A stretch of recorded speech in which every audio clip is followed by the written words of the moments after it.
HOA blocked my cabin access without cause, so I privatized the road and charged them. What happens when the remote, winding path to your sanctuary, a thread woven through generations of family history, is suddenly severed by the heavy hand of a self-appointed authority, forcing you to discover a forgotten truth and turn the tables in a most unexpected way, transforming their perceived control into a revenue stream for you. My name is Liam Maxwell, and my solace wasn't found in bustling cities but in the quiet embrace of the sanctuary. My grandfather's cabin deep in the whispering pines. It was a rustic haven, a place where time slowed, inspiration flowed, and my easel always stood ready. As a landscape artist, the untamed beauty of the surrounding wilderness was not just my muse but my livelihood. Access was via a single unpaved dirt road, Old Bear Path, a dusty artery that had been there for over a century, long before the meticulously planned Evergreen Highlands community sprung up adjacent to my land.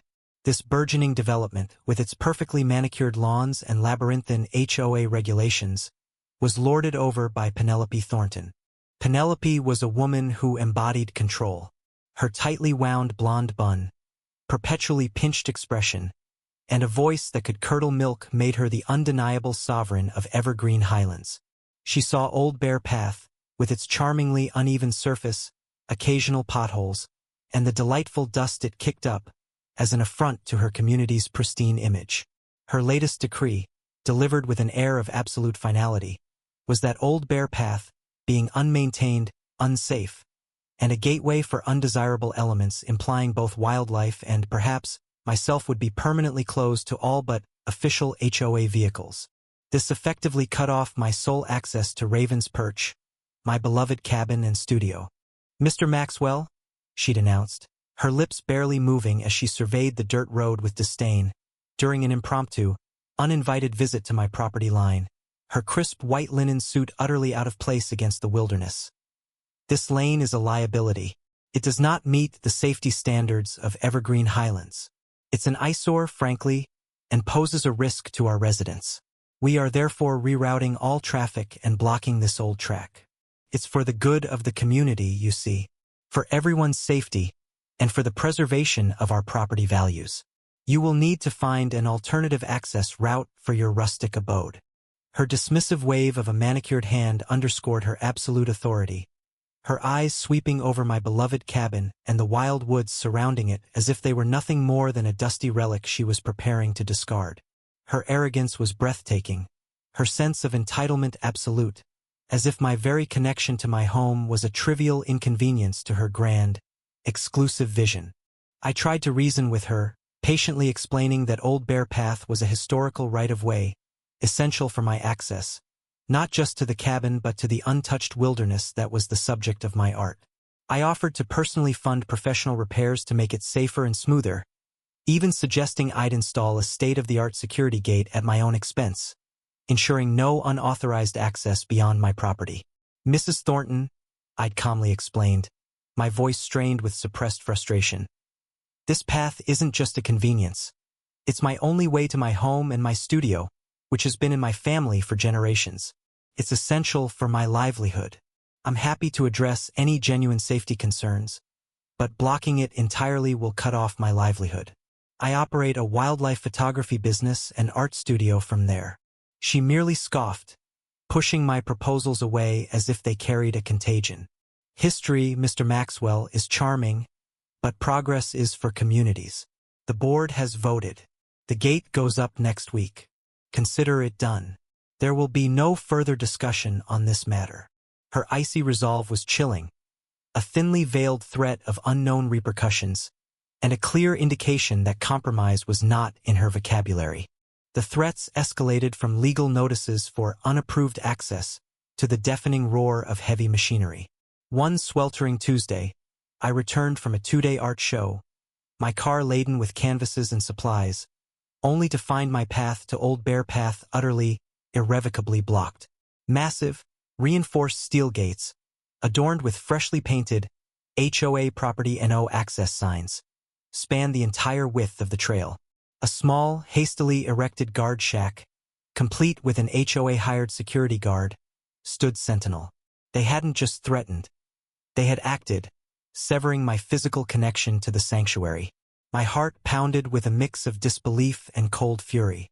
My cabin was effectively cut off, miles from any other accessible road. My valuable art supplies, my very home, were suddenly completely inaccessible. Rage, cold and precise, unlike anything I had ever felt, ignited and settled deep within me. As I stood there, staring at the gate that had severed my connection to my home, a flicker of memory, a long-forgotten detail from my great-aunt's rambling stories about our family's original land grants, surfaced. She'd always hinted at something special about not just Old Bear Path, but a specific low-lying, often boggy, empty lot adjacent to it, which the HOA had recently started referring to as their future meditation garden. Driven by desperation, I spent the next few days in the nearest town, poring over dusty yellow documents. Old family deeds, obscure county records, and faded survey maps from the late 1800s, painstakingly deciphering the archaic legal jargon. And then there it was, tucked within a brittle, leather-bound folder, accompanied by my great-great-grandfather's original land patent for the sanctuary, was a small, hand-drawn map dated 1888.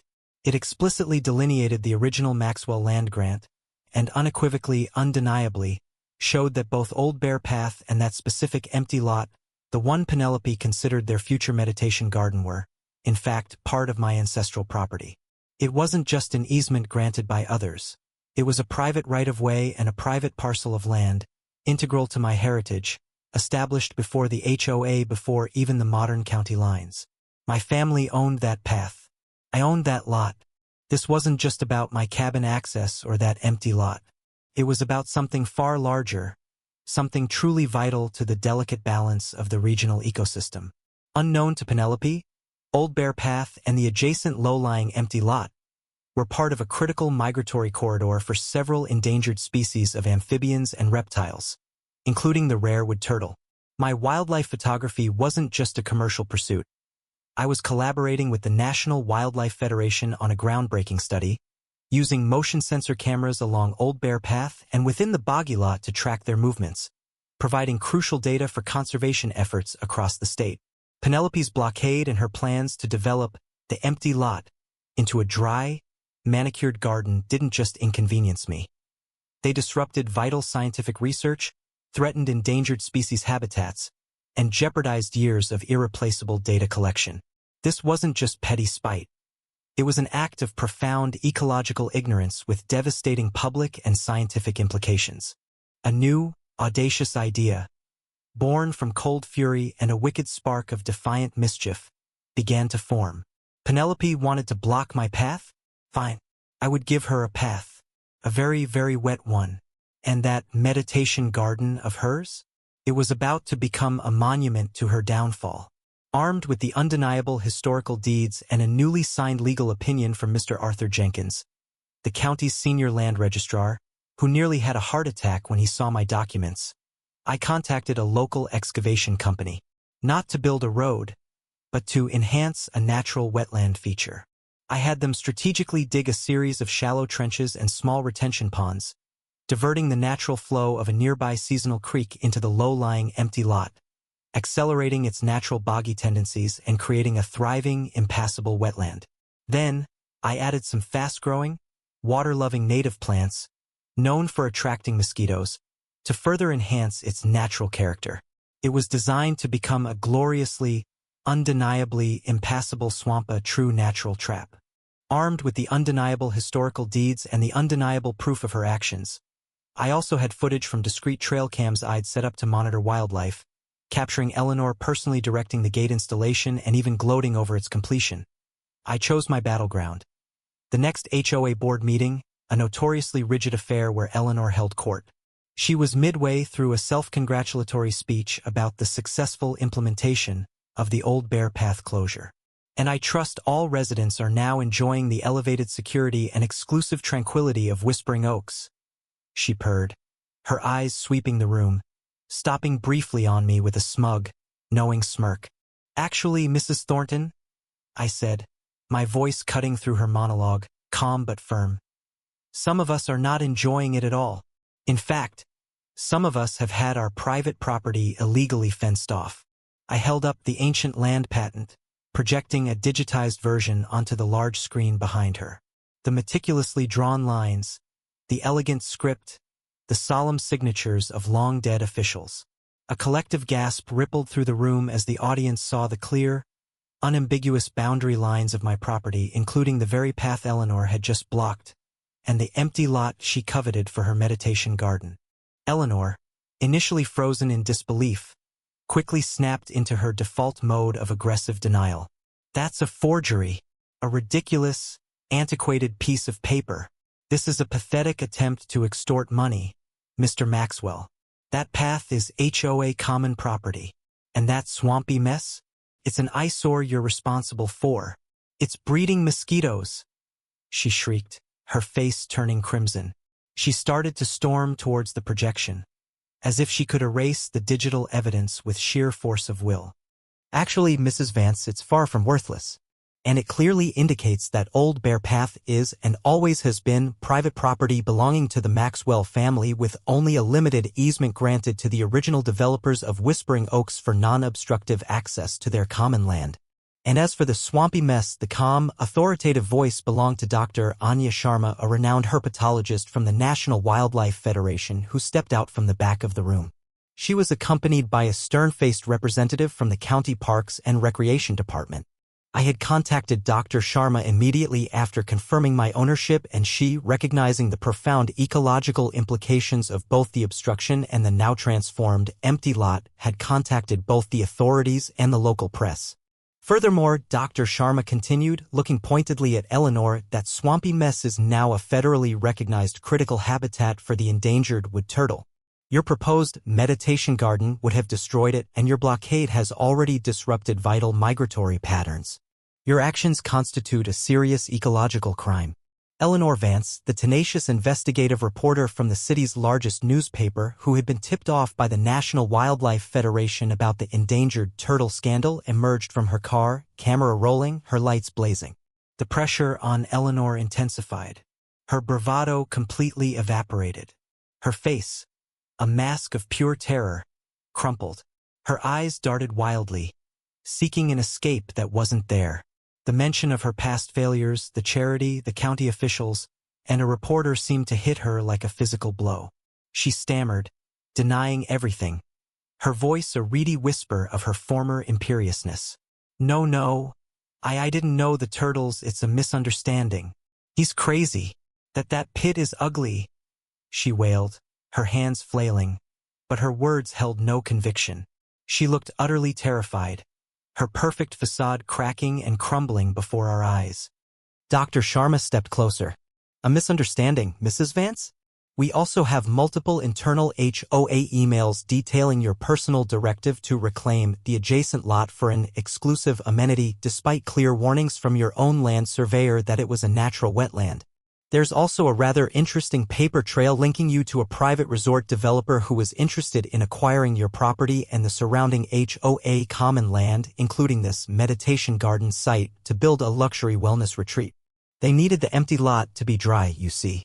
This was the second, deeper twist, revealing Eleanor's true, corrupt, and deeply selfish motivation, driven by a desire for financial gain and an insatiable need for absolute control over every inch of what she perceived as her domain. The county prosecutor, who arrived moments later with the police, calmly stepped forward.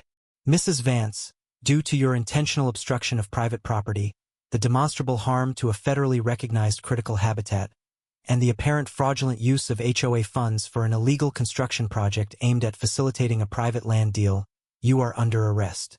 You have the right to remain silent. He gestured to the police officers, who now moved to flank a trembling, wailing Eleanor. The fallout was swift and brutal. Eleanor Vance was arrested on the spot, her humiliated figure a stark contrast to her usual imperious demeanor. The news of her arrest, the historical land patent, the exposé of her land grab scheme, and the shocking revelation about the endangered wood turtles exploded in national media, painting her as a cautionary tale of unchecked power and malicious greed. The Whispering Oaks Estates HOA facing immense public outrage, potential class action lawsuits from residents who had been misled and financially burdened by Eleanor, and a full-blown financial audit by county officials. immediately removed her from her presidency and publicly disavowed all her actions. Her carefully cultivated social circle crumbled, her allies vanished, and her name became synonymous with corruption, hypocrisy, and a chilling disregard for wildlife. She lost everything she had so desperately sought to control and impress, her ambition and hubris repaid in full by public humiliation, legal ruin, and a profoundly painful fall from grace. As for me, the illegal gate was swiftly dismantled by court order. My access to the sanctuary was secure, and my wildlife photography continued, now with even more purpose and an abundance of new subjects. The empty lot, once slated for a sterile meditation garden, was now a thriving, squelching swamp, teeming with the endangered wood turtles it was meant to protect, a living monument to Penelope's failed ambition. It was a chaotic, undeniable victory for nature, for history, and for quiet defiance. It leaves us to ponder, when does the illusion of community control become a dangerous tool for personal gain and a threat to both individual rights and the delicate balance of nature? How far should individuals go to protect their private property and the wider ecosystem from the unchecked aggression of others? And what is our collective responsibility to scrutinize the power wielded by those in authority, lest they turn natural wonders into sterile, unsustainable dreams for their own selfish ends?